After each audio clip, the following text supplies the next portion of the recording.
All right, hello. Just introduce yourself, sir. And Hi, I'm Steven Johnson Leyba. all right, all right. And you having a show here tonight with Melissa? Yes, subdermal. Subdermal. And what's that title supposed to? Under the skin. Under the skin. Under the skin. Right. You know, with my work, I paint human faces a lot, mostly. But I like to paint the total human experience, the totality. You know, and a lot of times I feel like I'm a biologist or a microbiologist painting, because a lot of the stuff, like in the trapezoid book over there, get really abstract, but it's still human forms. And you find, like, if you paint forms in nature, paint close-ups of trees, and seaweed, it repeats in the human body. Right. Very animistic, like, you know, we're all connected to this you know, life force and organic material that we're made out of. So I try to push the portrait into not just faces, but painting the whole person's totality and in essence. Okay, so can you maybe just kind of go through some of the what made you use some of the material that you used in this painting? Like, is there actually paint in here? There's some paint and layers and layers. The Sephiroth Tree of Life is on her arm, and then I sewed in the beads over the painting and close to the parts of the Sephiroth, so it looks like, you know, when I was doing it, I was feeling like I was placing like beads or stones on chakras. You know, like balancing it out. You know, but also this is like, the title is GG Lunar Alchemical Portrait. This is like an old alchemical lunar diagram. Right. You know? Wow, this is a great piece, sir. And you have this book here. I was looking through this book, and I noticed that the Tree of Life or something similar, like, is repeated in here. Yes, it's the Sephiroth. It's the part of the Tree of Life. It's the lower being reaching for the higher. You know, it could be like the single cell organism. The kingdom to the crown. You know, in biology, so it's also looks like, you know, the DNA. Yeah. I've noticed, and on this book, I've used Navajo sand. Like, I glued the sand into the Tree of Life. Wow. And here you can see, like, tiny detail one of the Sephiroth. Yeah. Here's it again. And so how long did you work on this book? This book I started in a year, actually. A year. Wow. It was like a little bit less than a year, because I started it end of September. Okay. And I finished it end of August. About a year, almost a year. Wow. And so, where did you get you said you used sand in here? Part of it's sand. Like, here is like dyed blue Navajo sand, and I'll glue it into the shape of the Sephiroth. So a lot of the materials came from different places, maybe?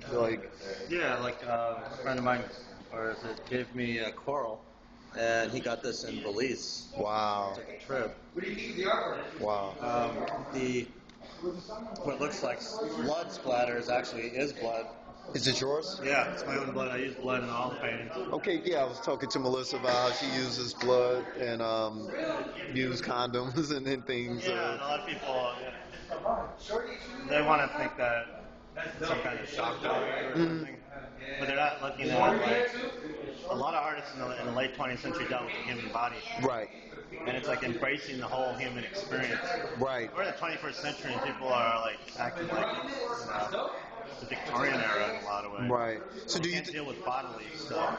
Do you think it's important to have that true representation of the body and the human acts that we actually do in the work, that it makes it like more raw or real? Yeah, and people want that, and you know, our life's so centered around virtual and the internet that people want that physicality, they want that humanness.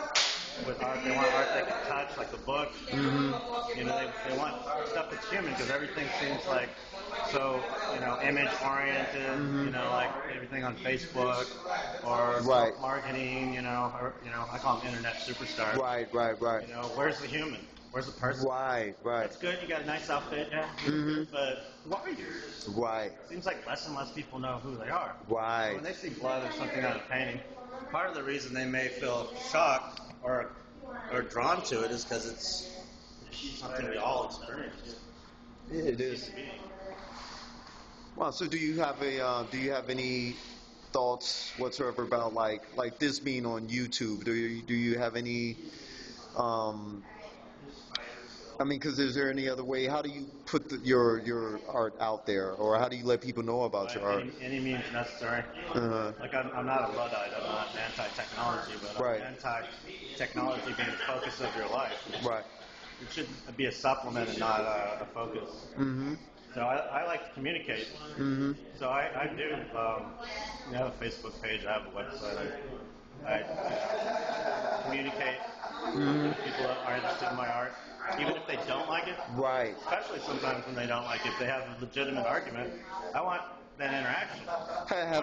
Has anyone brought up a specific point of why maybe they didn't like your art or anything like that you might recall or anything?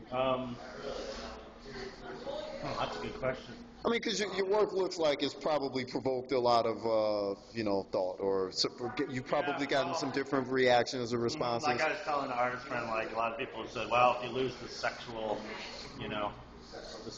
element in your artwork, if you don't have the genitalia, then your artwork is self-harm or whatever. And it's like, I'm going to be true to myself. Right. I don't, everybody has a sexuality. Right. What's the problem? Right. And then people like, there's still like a stigma between like the photographic image and paint. It's either a photograph or a painting, and neither one should meet. They should not be combined. So there's still that Puritan like, oh my gosh, she's using photograph. Right. Because photographs, my take on it is I use photograph. I have to use a photograph because the way I want to communicate, like painting is considered a fantasy or a creation or an imagination. Right. And a photograph, even though after Photoshop, is considered documented reality. Right. It's ridiculous, but our minds still think photograph, so it's got to be so this really happened. Even though you can completely create something in Photoshop that is a photograph that never existed, but it looks like a photograph. Oh, okay. What's your website, sir? It's StevenLeyba.com. Okay, Steven. Leyba, StevenLeyba.com. All right, well, I appreciate you letting me get the chance to talk to you. Really great stuff here. I've been, studying the Kabbalah, so I really, I was really. It brought me here, You came here so we can learn from each other. Right. Well, thank you so much, sir. This is KO. This is KTV. Peace, y'all. Peace. And it's Melissa's birthday? It's my birthday. Is it your birthday? Wow, happy birthday. Thank you. All right, y'all. Peace. Peace.